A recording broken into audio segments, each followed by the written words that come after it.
Assalamu alaikum everyone and welcome to the Today Show. My name is Asma and I'll be your host today.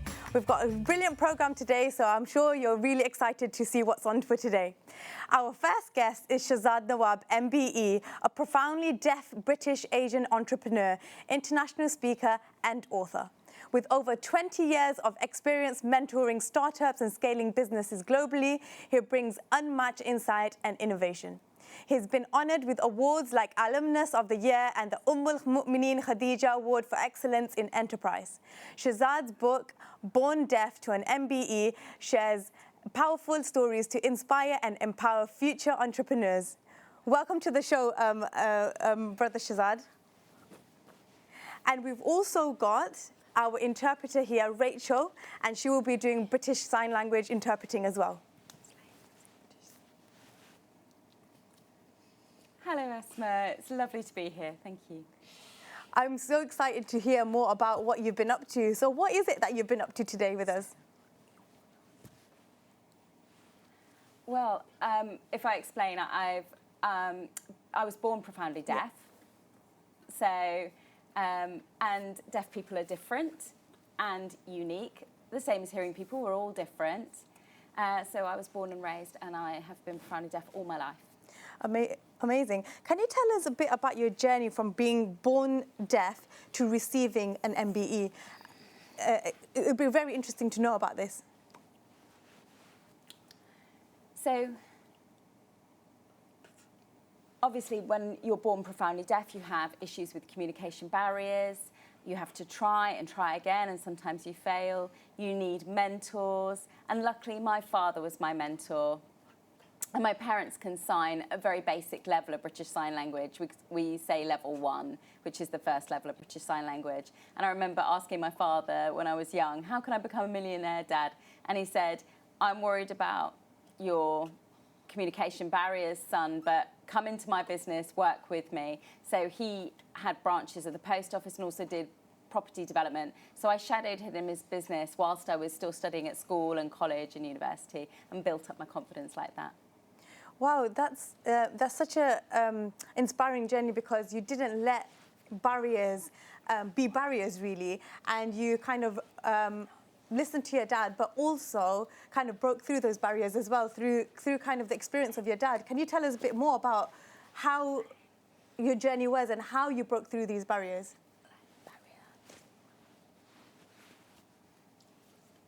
So if I explain, obviously, if you imagine there's sort of two different worlds, really, that aren't the same. You have a deaf individual and you have a hearing individual operating in the world. And the hearing individual obviously learns English, has books, has laptops, has access to mobile phones and technology.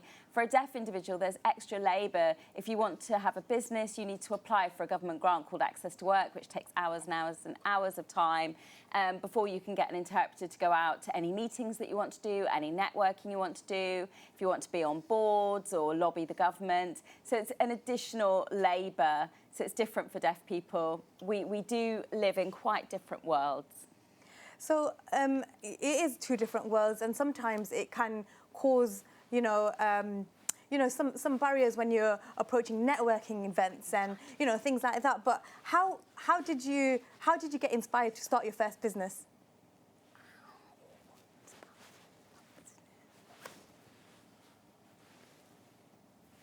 So the first time I set up a business, it was called Deaf Business Services Limited. And that was my first business. So that was when I finished university and I graduated.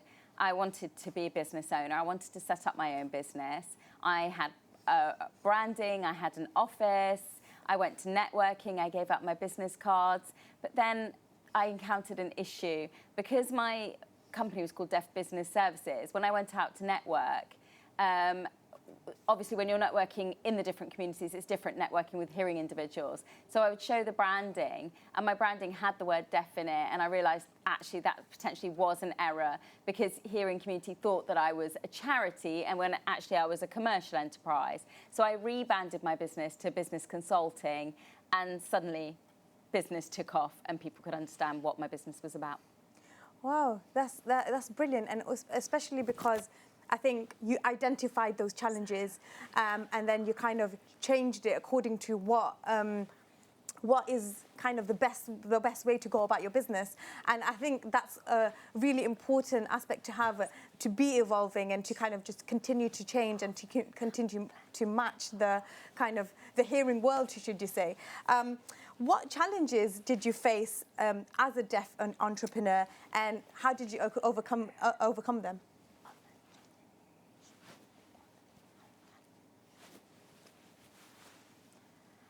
Well, yes. I mean, it's much harder for me, I understand. You might have an innovative new project idea, but it's difficult to think about advertising yourself in written English, because obviously my first sign language is British Sign Language, and people get confused, and it's not actually closely aligned with English. So that can be hard to explain. That is a real challenge.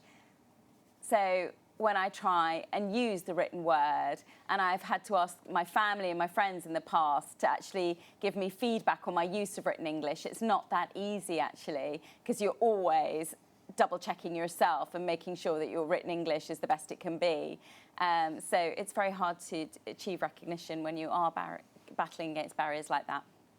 Yeah, it must be hard, because even myself sometimes, like, you know, you do need to proofread. You need to get people to like kind of see what you're, you know, the points that you're trying to put across, and if that point is coming across. And so I guess that's we align with that sometimes. So let's move on to a bit about your book. So your book, Born Deaf to an MBE, has touched many. What messages do you hope it leaves the readers with?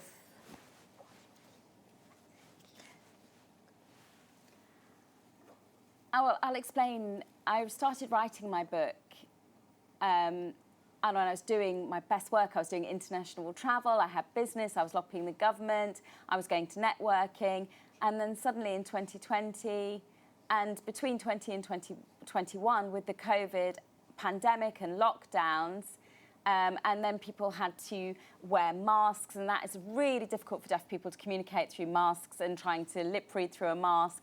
Everything became Zoom and online meetings, and I really didn't like being taken away from that face-to-face work. I find that the technology at that time wasn't as developed as it is now. The screen would freeze a lot. It was very frustrating to work through Zoom. And a lot of deaf and hearing people would ask me to explain my journey and my experience every time I met them. So I thought, why don't I actually write it down? Why not write my autobiography? So that's my autobiography published. And here's your book, if you can show it to the camera. It's a brilliant book. And it's, if people are interested in this, you can definitely get a copy of that. Where could they get a copy of that? So you can actually buy it direct from my website. I've got a QR code that people can actually scan, which takes them directly to the order site, or you can also buy the book on Amazon. But yes, the QR code takes you directly to my site where I sell it. So, or you can just Google my name as well. I could also post copies of the books out, so if people want to order by post, they can pay online and it will get sent out to you.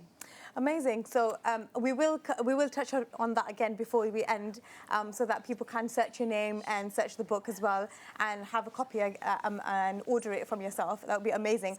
But before that, I thought that was quite interesting about what you were saying about COVID and how that you found very tough, and it wasn't, you know, it was another challenge really for yourself. How did you? Yeah, absolutely. How did you feel with that challenge, and is there new strategies that you did to help yourself in your business and your book writing?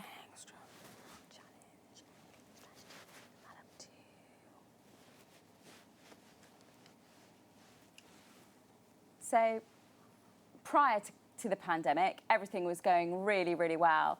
But I felt the impact of the pandemic in business. Obviously, the government were announcing restrictions, the 2-metre distance, for example, Everyone had to wear masks out. Even interpreters had to wear masks. That's impossible to read sign language through a mask. And that actually gave extra barriers to the deaf community. I mean, hopefully in the future things will be better and we won't ever revisit those kind of pandemic restrictions. I mean, it might be a good idea for you to campaign, you know, if there was something, and to come up with a strategy to help the deaf community. I feel like that's probably something that needs to be, I guess, re-looked at. Potentially, at the moment in the UK, when I mix within the deaf community and watch the deaf community develop, I feel that in the hearing community, who are business owners, they're starting to work a lot internationally. So business is happening in Asia, in America, in the Middle East. And when I visit these countries, I look at amazing business owners, family offices, for example, family-owned businesses, small businesses, and things are working really well. And that's working well in the deaf community. So I would like to see the deaf community emulate the situation abroad and start developing their own businesses, and that become a developing sector in the UK. That's brilliant, because I guess we want to appeal to the next generation and the young people that actually want to, you know, develop their business or even have a business idea that they can't really, you know, they don't feel that they've got the confidence to kind of go ahead and push that forward. Is there any advice or any tips that you can give for a young entrepreneur that wants to kind of follow in your path, really?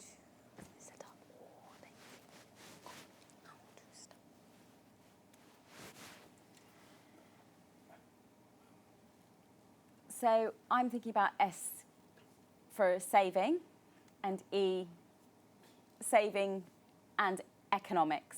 So I think people need to be really careful. Young people, don't spend your money willy-nilly. Don't think about actually saving and having some assets behind you. Save your money.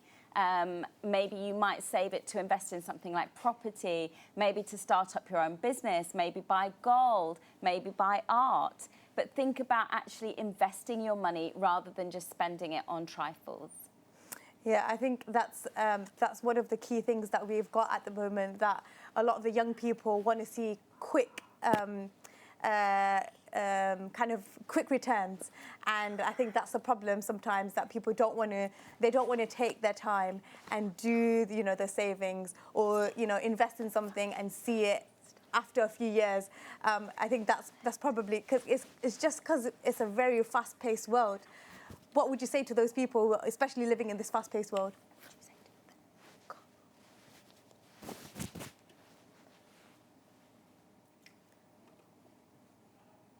I would say, if you are lucky enough to have a family business that could be passed down to you, that's an incredible opportunity.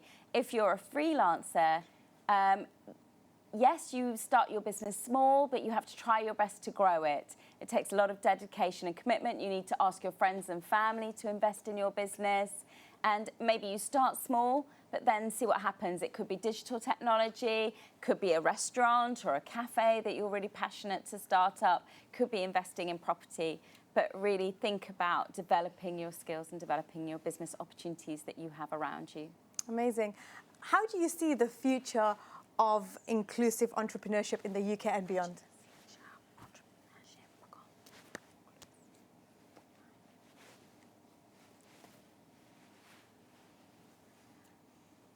I would like my vision of the future to see more networks being built around the UK and internationally.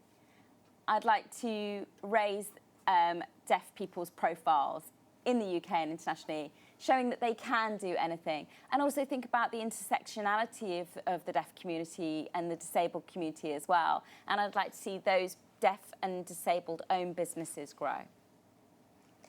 I think that's so important, because we do need a more of an inclusive community, and people being more aware. And this is the reason why it's important to have guests like yourself to kind of raise these awarenesses, because to be honest, I didn't think of those kind of challenges that a deaf person would face. So I thank you so much for inspiring me and making it more aware as well.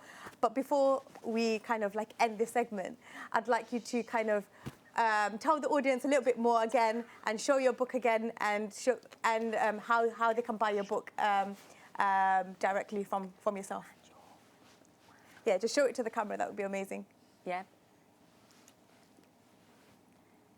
Yeah. Yeah. Yeah. That one, just that one there. Yeah, great. Yeah, and then he's just showing the QR code. So the QR code is. Yeah, that's the QR code. Yeah, this that this I've side. got. This side, yeah.